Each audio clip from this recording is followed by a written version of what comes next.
I titled this video Omoyele Sowore and the constant betrayal of the Nigerian police.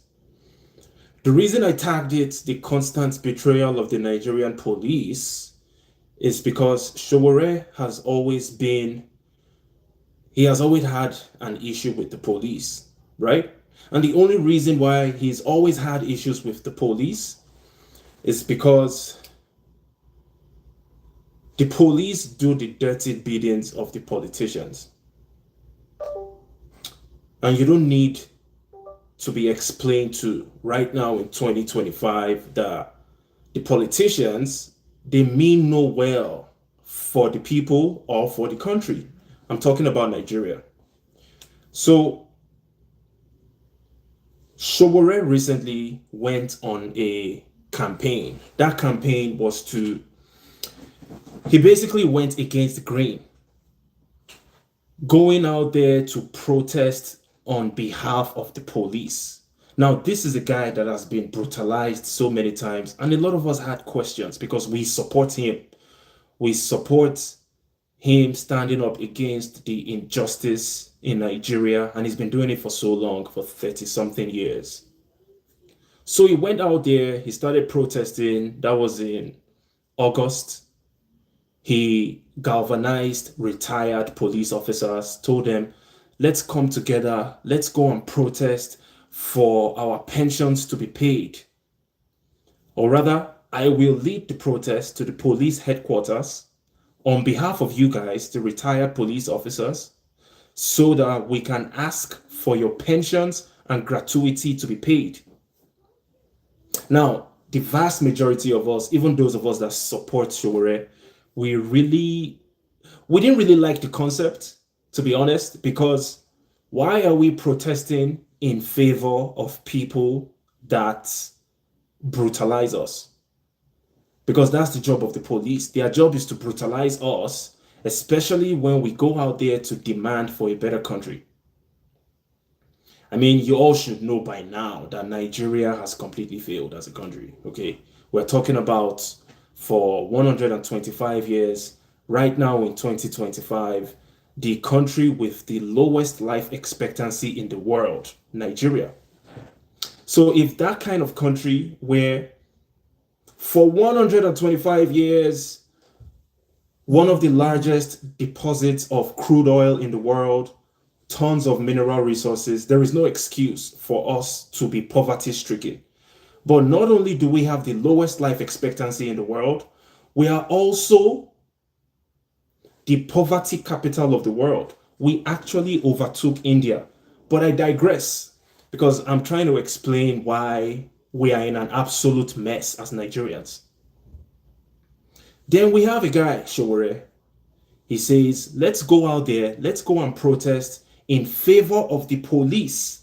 Even though the police always brutalize us when we go out there to protest, to ask for a better country, the police, they'll come out with their machine guns, 15 people dead. It always happens. And that's why a lot of people have lost their courage to go out there to protest.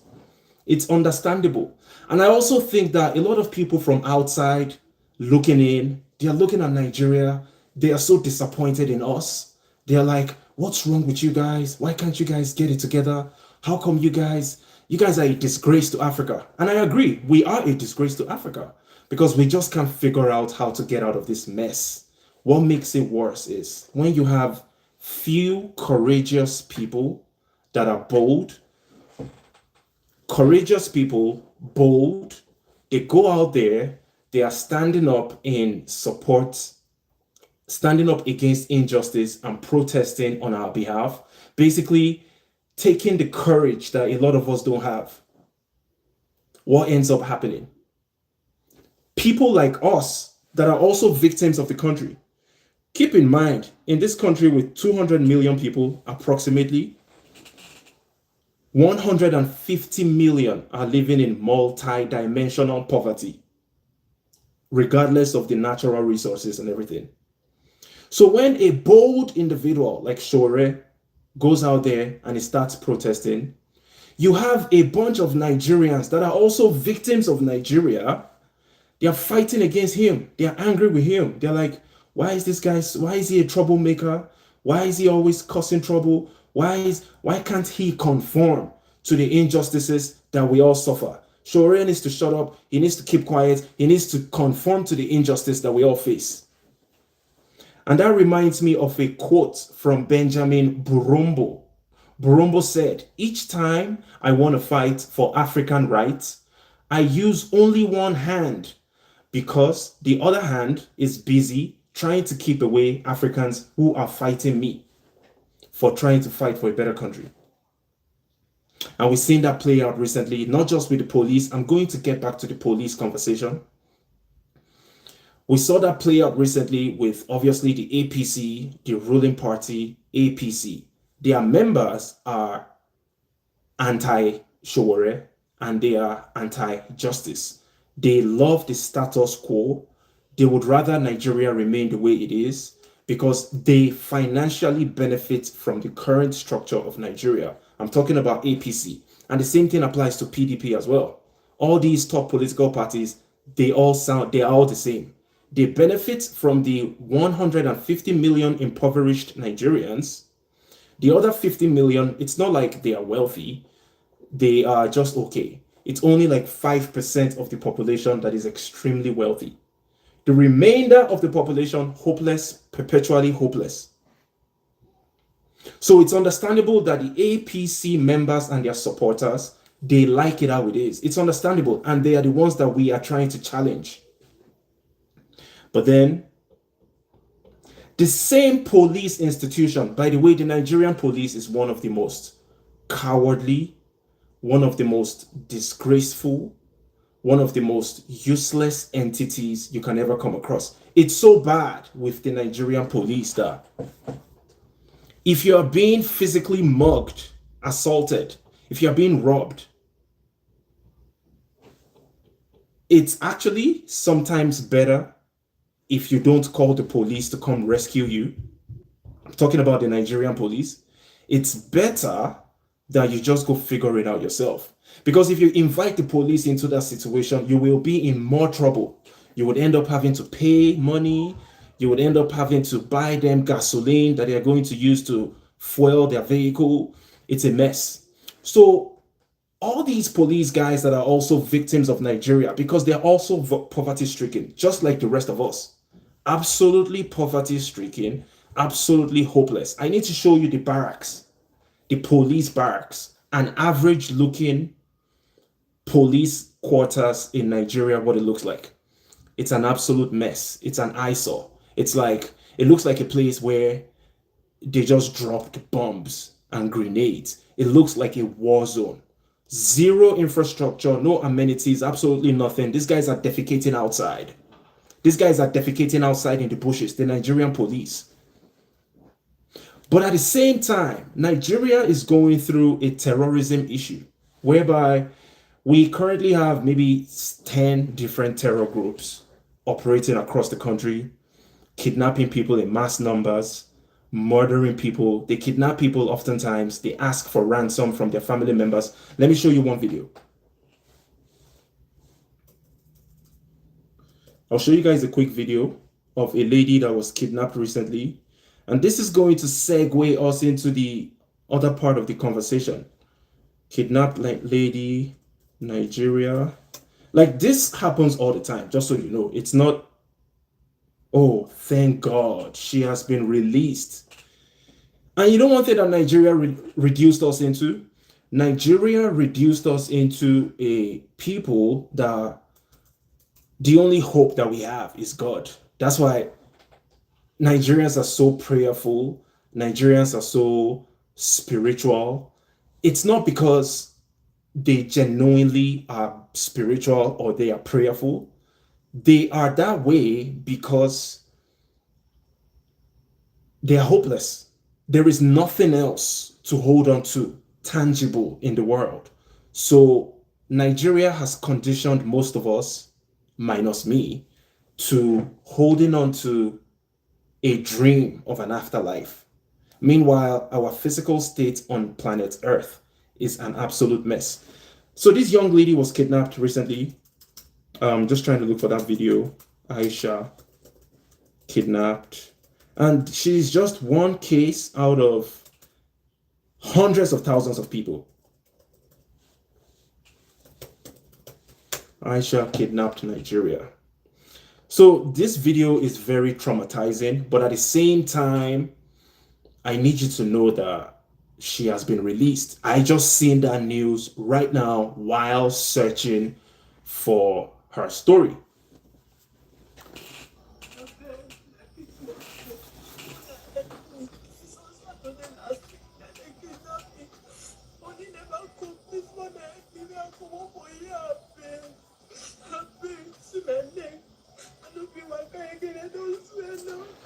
She's basically explaining that I was just kidnapped. I can't walk anymore. My captors are asking for 20 million naira, and they've said that if I don't pay that money, look at this video. Look at this video. This is what Nigerians have been reduced to. Do you see that gun in her face? One of the terrorists that kidnapped that young lady has an AK-47 resting on her chest.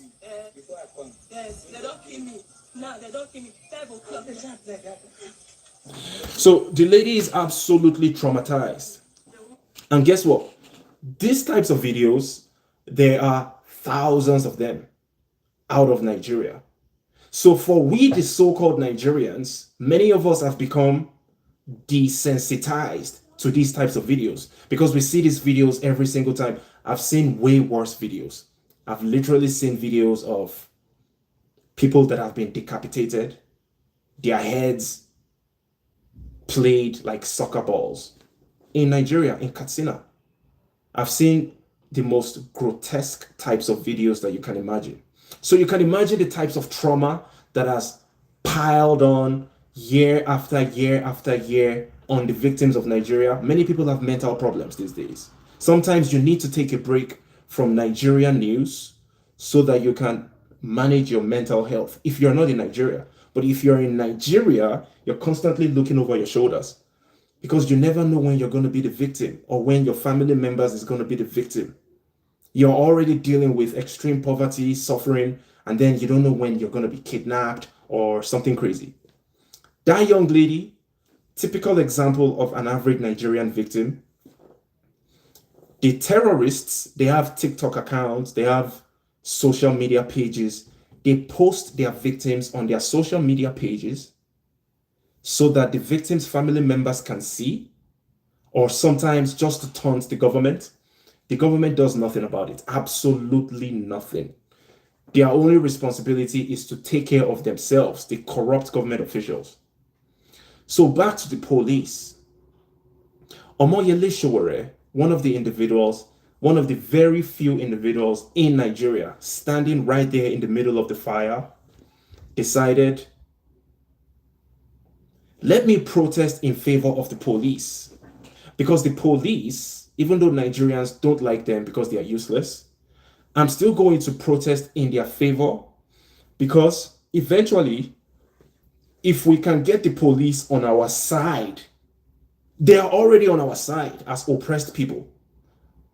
Because at the end of the day, the society is classified into two groups, the oppressors and the oppressed. All right? The oppressors make up maybe 2% of the population. The oppressed, easily 90%. The remainder, they are in between. They don't know if they are supposed to be oppressors or they are supposed to be the oppressed. If the police can join us, absolutely realize that they are part of the oppressed. Because like I said earlier in the video, these Nigerian police officers, they don't get paid their salaries regularly sometimes. They don't get paid their gratuity and their pensions after retirement. Oftentimes, that happens all the time. They recently removed them from the National Pensions Fund and created an independent pension scheme for the police. It's still going to end up being useless because that's how Nigeria has always functioned, absolutely useless. So the retired police officers went to the police headquarters in Abuja, led by Sowore, and they said, pay these guys their gratuity, promote the police officers that need to be promoted, and it was a success. That protest happened in It might have been in September, August or September of 2025. It was successful because the junior police officers got promoted rapidly. A lot of guys that have been held at the lower ranks that deserved to have been promoted, many of them got promoted immediately. And some of those guys that were owed their pensions and their gratuity, some of those guys got paid. So the protest was successful. And one of the tactics that Sowore used during the protest was to explain to the police officers standing guard outside that this is your future. These guys standing behind me, they are retired police. They are hungry. They are hopeless.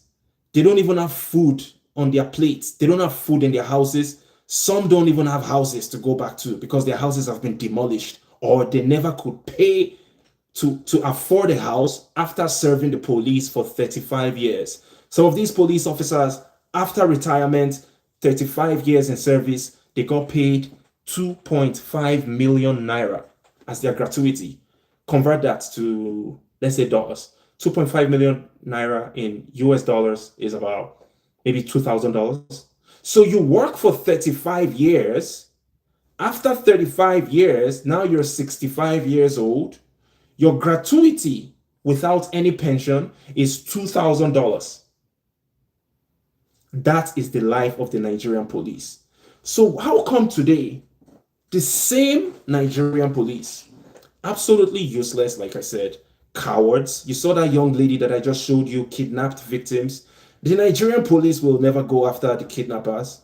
The Nigerian police will never ever go and look for a way to secure the release of that young lady. Look at her. She has to beg on social media. Social media is the police in Nigeria. If you have any problems, if you have any major problems these days and you're in Nigeria, simply go onto social media and ask for help. Because if you try to go to the institutions, to the law enforcement, you're wasting your time. They are never going to come rescue you.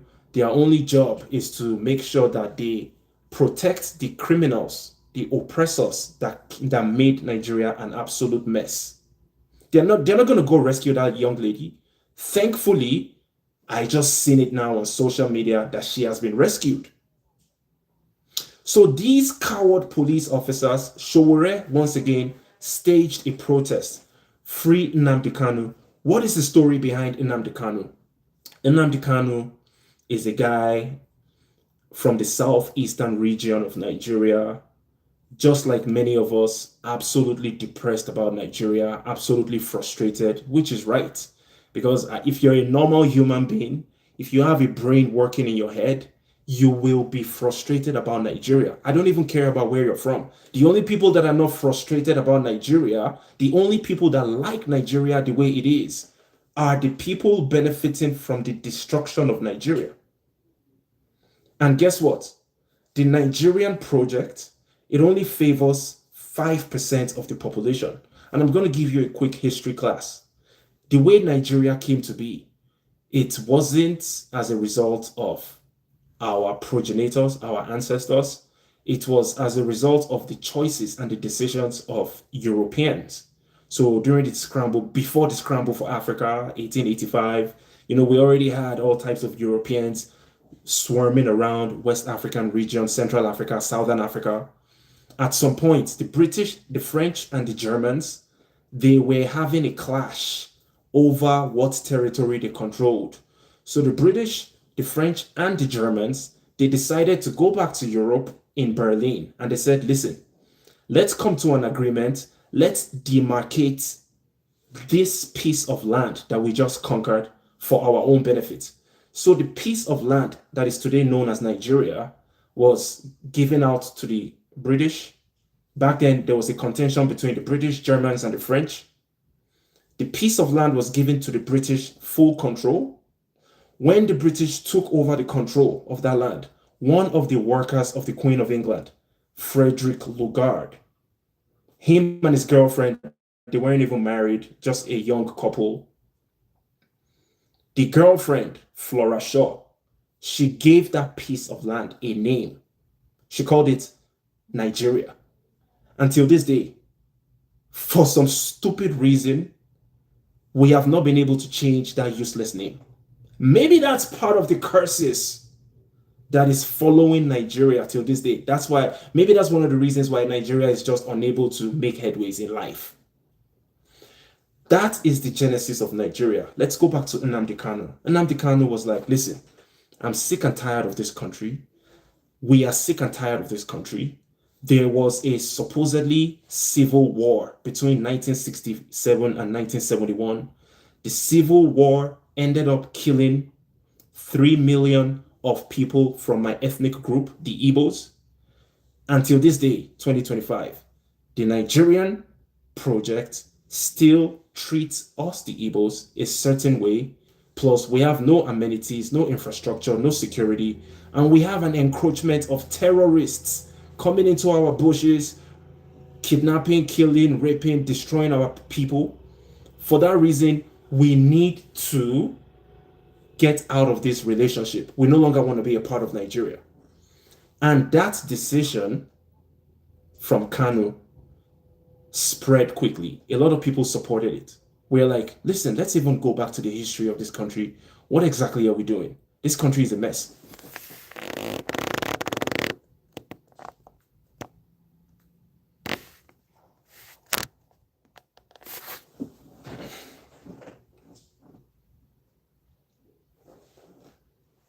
This country is a mess. Since this country is a mess, we no longer want to be a part of this country, right? Because of that, the Nigerian government extrajudicially renditioned Kanu from Kenya to Nigeria. They basically kidnapped this guy, brought him to Nigeria illegally, and they kept him for 4 years. No trial, just going back and forth to the court system, nothing progressing about the case. And then people are like, let's assume Kanu committed crimes. How about you sentence him to jail or whatever? Why are you prolonging this case without making any headways? Sowore decided to take to the streets.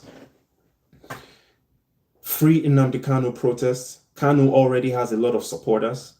Many people came out and were campaigning for Kanu's release. Because of that protest, the police came and they invited Sowore, come to the police station. We have a question for you. He went there. They locked him up for 1 day illegally.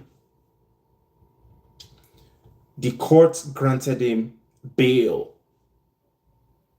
Once the bail conditions were signed off and he was about to step outside of the court, check out this Gestapo lawlessness.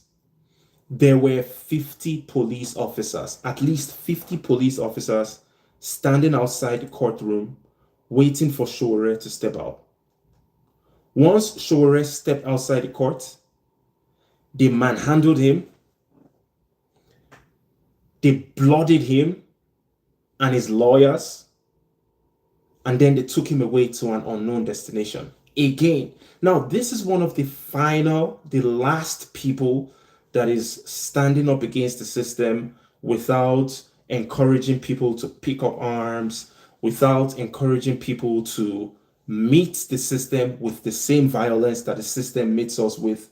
Although people like me, I've already gone past that stage. I've already gone past that stage of expecting anything good to come out. I feel like at some point in the future, we wouldn't have a choice but to meet them the same way that they meet us. People are going to have to pick up what they need to pick up to defend themselves and to fight back for their own territory. That's what's going to eventually happen. So all of this is I'm telling this story so that when it eventually happens, people understand where this started from. And it's not going to look nice. It's going to be absolutely chaotic.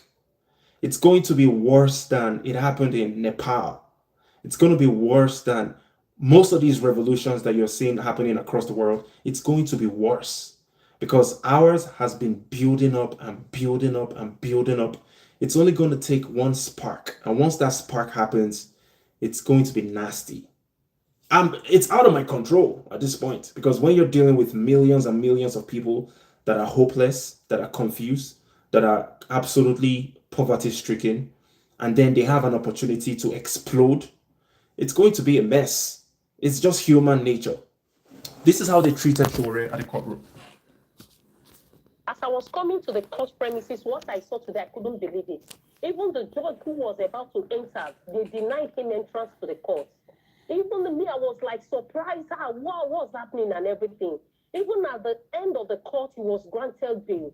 For Christ's sake, the way they handled Sowore was just so. In fact, I just feel there is no justice in this country. It's just so bad. See how the policemen with what do they call this one? Grenade. Is it a war front? I don't understand. Let them go to Zafara now. This is just so. In fact, I just don't know. They are not making us to feel this is our country. It's just so bad. Everything, everybody was just running from the court that was going on. Everything was just disrupted. It's just so bad, honestly. It was so crazy that even regular passers-by, people that had court cases, just random people, everybody got caught in the chaos, because the police officers, their job was to grab Sowore, as rough handle him as much as possible, to send a message to his supporters that if you ever speak up against this system, that's how you're going to be dealt with. And then I think about it, these were the same police officers that Sowore was protesting for just a couple of months ago. These are the same police officers that are poverty stricken. Like 90% of Nigerian police, they have nothing. They are even worse than us. You see, we the regular citizens, yes, we are poverty stricken, right? But the police, they are worse than us, because you need to see their living conditions. You need to look at their uniforms. They look so unkept. They look dirty. They don't have good health care. Just like everybody else, no access to decent amenities or infrastructure. Absolutely. These guys are suffering, the police. But they somehow allow themselves to be used to perpetrate, to maintain the status quo, the Nigerian police. So at the end of the day, all what this is going to lead to is, it's going to be chaos. You know, back then in the early 90s, 91, 92, 93, Ken Saro-Wiwa, and I'm going to round up this live stream now. Ken Saro-Wiwa was one of the environmental activists / human rights activists. He was campaigning against Shell, right? The international energy conglomerate. Ken Saro-Wiwa was campaigning against Shell because the oil exploration going on in the oil region of Nigeria, the South, they call it the South, absolutely useless word. The oil exploration was done in an unethical fashion, such that oil spills were rampant. We had people's farmlands polluted by oil. We had people's rivers. It's not even people's rivers. Nobody owns nothing on this planet. We are just custodians. But we had the lands, the waters, the farmlands, all polluted by oil spill. But because Shell is an international organization out of the UK, United Kingdom, they really didn't give a damn. I mean, they were making their billions and billions of dollars from the Nigerian crude oil project, and they were paying money to the Nigerian government. Back then, it was the government of Babangida and then Sani Abacha. So the protest led by Ken Saro-Wiwa, always peaceful, by the way, always peaceful, 100% peaceful. But back then, Nigeria was in a military regime, and these guys were like some of the most corrupt guys you can ever imagine, right? So they got so upset because at some point the protest grew so huge that the people were able to force the operation of Shell BP in one of those areas. I believe it's in modern day Bayelsa. Back then, there was nothing like Bayelsa. Now there is Bayelsa. So they were forced to stop their operation in Bayelsa for a couple of days because we had women, we had children, we had farmers, fishermen, everybody coming out there to protest against Shell BP for their oil spill. You know what the Nigerian government did? It killed Ken Saro-Wiwa. Yeah, a peaceful protester. They invited him, they brought him to Abuja, they sentenced him to death for treason. And the guy was hanged. He was actually hanged. Eventually, decades later, one of these useless presidents, I believe maybe is this current guy, Tinubu, or maybe the previous guy, Buhari, they what's the word now? When you forgive someone for a crime posthumously, that's what they did. You already took this guy away from his family for asking for responsibility of Shell BP in their oil operations. You killed him for that reason, which is absolutely crazy that you can do that. It shows that these guys don't even love Nigeria. They just love the money that they get from Shell BP, right? After killing that guy, decades later, another corrupt leader decides to forgive him. But nobody really cares because we, the Nigerian people that are conscious, we already knew that you guys committed a huge crime. After that episode in the early 90s, in the late 90s, 98, 99, 2000, the next wave of protesters, they weren't peaceful. The next wave of protesters from that region, from the oil region, you know what those guys did? They came with machine guns. Oh yeah, they came with the most brutal approach ever. They called themselves the Niger Delta militants. What the Nigerian government ended up doing was to sign peace deals with them. They called them to a round table, guys that were killers that had machine guns and stuff. The Nigerian government, led by, it might have been Obasanjo or Yaradua back then. I think it was Yaradua. Obasanjo was 99 to 2007. So this was early 2000s, late towards almost 2008-ish, 2007-ish. They called these guys to a round table. We're going to give you guys billions and billions of naira. We're going to give you guys education. We're going to give you guys scholarships. You travel around the world. You go study how to become a maritime engineer. You study different courses and you'll become useful for yourselves. They called it the Niger Delta Militant Amnesty Program. They even opened up a commission. They called it the Niger Delta Commission, NDDC. All absolutely useless. Just so you know, they even gave some of their leaders, Tompolo, Asari, Dokubo, they gave them contracts. Imagine this, a country that is supposed to be a country, that is supposed to have a military, law enforcement, and all that stuff. They had to give militants with machine guns contracts to protect the oil installations, the pipelines, and stuff like that. Because the police they're not able to protect nothing.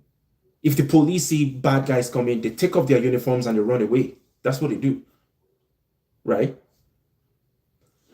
That was the reward for picking up arms against the system.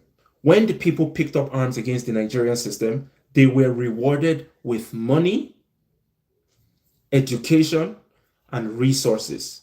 But the government still refused to force Shell BP to clean up the oil waste. So that place that I'm talking about till this day, an absolute mess. In terms of the environmental degradation, completely gone. No restoration efforts, absolutely nothing. I say all of that to say this. We are in another phase, 2025, and you have peaceful protesters that are being violated by the government and the police. What do you think is going to eventually happen? Because right now the people they've almost reached the brink of hopelessness. What do you think is going to happen eventually? I think eventually the people are going to implement the Niger Delta militant strategy against the system. That's what I genuinely believe. But let me know what you think. Just wanted to quickly rant, right? And explain to you what is going on in Nigeria. Click that like button, subscribe to the channel if you like the content. This is the Nigerian Wahala, a subsidiary of the African Wahala. It's so crazy that we're experiencing this right now. The last voices that are standing up peacefully against injustice, they not only have to deal with the crooked system and its security operatives, the police and the DSS and the soldiers, but they also have to deal with the fellow victims of the society because they have Stockholm syndrome. And it's so bad that some of these fellow victims, they even wish death on you for standing up to fight against injustice. But let me know what you think in the comment section. Click on the like button. I appreciate you guys for joining. Share the content. Peace.